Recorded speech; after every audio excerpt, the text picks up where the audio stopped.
Y voy con el economista Juan Rayo. Muy buenos días, Juan. ¿Qué tal? Buenos días. Bueno, estamos viendo y acabamos de conocer el IPC adelantado del mes de septiembre. La inflación se modera ligeramente frente a agosto, cae 1,5 puntos hasta el 9%. ¿Tu valoración? Bueno, evidentemente que la inflación no suba tanto como venía subiendo es un buen dato. Ahora, tenemos que tener en cuenta que esta moderación de la inflación viene esencialmente por la moderación del precio de los carburantes. No tenemos el desglose, pero la inflación subyacente apenas ha caído en 2 décimas. Por tanto, el grueso de la bajada previsiblemente es por los carburantes. No olvidemos que en el mes de septiembre el barril de petróleo Brent, que es el de referencia en Europa, se ha abaratado un 20% en dólares, el euro se ha depreciado un 3-4%, es decir, que estamos hablando de un abaratamiento de esta materia prima energética de en torno al 15%, que obviamente también ha contribuido a que los precios no suban tanto, especialmente los de los carburantes internamente. Buen dato, pero un 9% sigue siendo una inflación históricamente alta, económicamente inaceptable y muy alejada de los objetivos del Banco Central Europeo, que no olvidemos es el 2%. ¿A qué se debe que hayan salido algo más baratos los carburantes en este último mes? Ese abaratamiento que decías tú del 15%. ¿Y hasta qué punto se va a mantener esa rebaja en los próximos meses? No se debe a buenas razones o a buenas razones económicas. No es que en los últimos meses hayamos descubierto mucho más petróleo y nos hayamos puesto a bombear petróleo. Básicamente se debe a que las subidas de tipos de interés están anticipando un escenario económico, un horizonte económico futuro en la eurozona y en Estados Unidos mucho más complicado, desaceleración o probablemente recesión, y como consecuencia de esas expectativas de menor crecimiento económico, la demanda internacional de petróleo está bajando y, por tanto, los precios se están moderando. Recordemos que en dólares el precio del petróleo ya está bastante más barato que antes del inicio de la guerra en Ucrania. Esto, que en parte sobre los precios es buena noticia, también nos está indicando que quienes decían que la inflación estaba disparada por la guerra de Ucrania no estaban diciendo toda la verdad. Hay otros factores que han impulsado la inflación al alza, que son previos a la guerra de Ucrania y que justamente ahora están persistiendo. La inflación subyacente, insisto, sigue en el 6,2%. Y este dato es un dato de inflación nuclear al margen del petróleo y de los alimentos. Por tanto, no son buenas noticias ese dato en concreto. Nos advierte ya Christine Lagarde, la presidenta del Banco Central Europeo, muy en línea con lo que hemos escuchado a la Reserva Federal, de que vienen meses sumamente complicados. Escucha.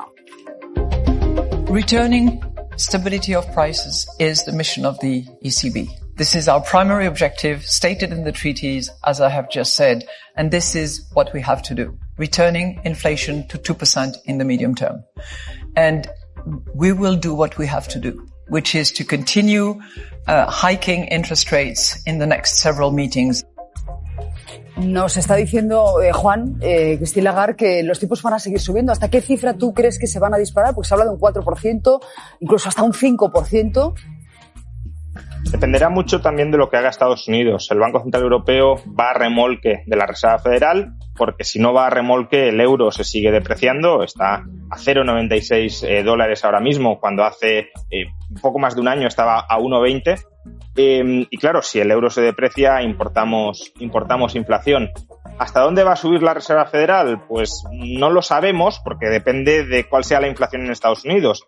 Pero ahora mismo los propios miembros de la Reserva Federal anticipan que los tipos de interés en Estados Unidos van a subir hasta el 4,5-5% y que se van a mantener en ese nivel al menos durante todo 2023. Por tanto, el Banco Central Europeo no se podrá desviar mucho de esas cifras. Ahora, si la inflación no mejora tan rápido como las subidas de tipos de interés deberían hacer que mejorara, y eso depende mucho de lo que hagan los gobiernos con su política fiscal, pues entonces habrá que subirlos todavía más. Pues la subida de los tipos nos lleva también a la subida del Euribor, de esos préstamos que necesitamos cuando nos conceden una hipoteca. Y lo que sabemos, Victoria, es que previsiblemente ese Euribor va a cerrar el mes al 2,2 frente al 1,2 que teníamos en agosto. Esto se está notando ya en las hipotecas. Victoria. Sí, lo vamos a ver con los datos. En julio se firmaron 35.918 préstamos hipotecarios en nuestro país. Es verdad que esto es un 2,3% más que hace un año, pero la firma de hipotecas sigue creciendo, pero a un ritmo mucho menor. Lo vamos a ver en este gráfico, porque llevamos 17 meses consecutivos de crecimiento y en prácticamente todos con porcentajes de 2 dígitos. Pero fíjense lo que ha pasado en estos últimos meses. En el mes de mayo subieron al 24%, en junio al 12% y ahora solo a un 2,3% en julio.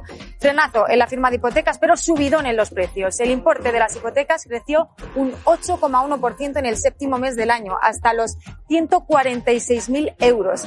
Esta es la radiografía en julio, pero las hipotecas se registran con retardo y aquí de momento solo se aprecia una ligera subida de los intereses. Con el Euribor disparado, como decías, lógicamente los expertos ya vaticinan que lo peor está por llegar. ¿Y qué es lo peor, Juan? ¿Podríamos pagar a finales de año un 3% por el Euribor? Bueno, eso lo marca el Banco Central Europeo y parece que sí está decidido a seguir subiendo los tipos de interés a un ritmo mayor al que los venía subiendo. Tampoco olvidemos que gran parte del acelerón de subidas de tipos que están ejecutando ahora mismo los bancos centrales es por haber estado cruzados de brazos durante tantos meses en el último año. Si hubiesen empezado a subirlos antes, a lo mejor ahora no habría que subirlos tanto y tan rápido. Pero sí, el problema no es solo lo que suba a corto plazo el Euribor. El problema también es cuánto tiempo se quede el Euribor a esos niveles. Porque creo que, en cierto modo, mucha gente está como presuponiendo que el Euribor va a subir durante algunos trimestres a cifras anormalmente altas y que una vez se modere la inflación volverá a bajar donde estaba.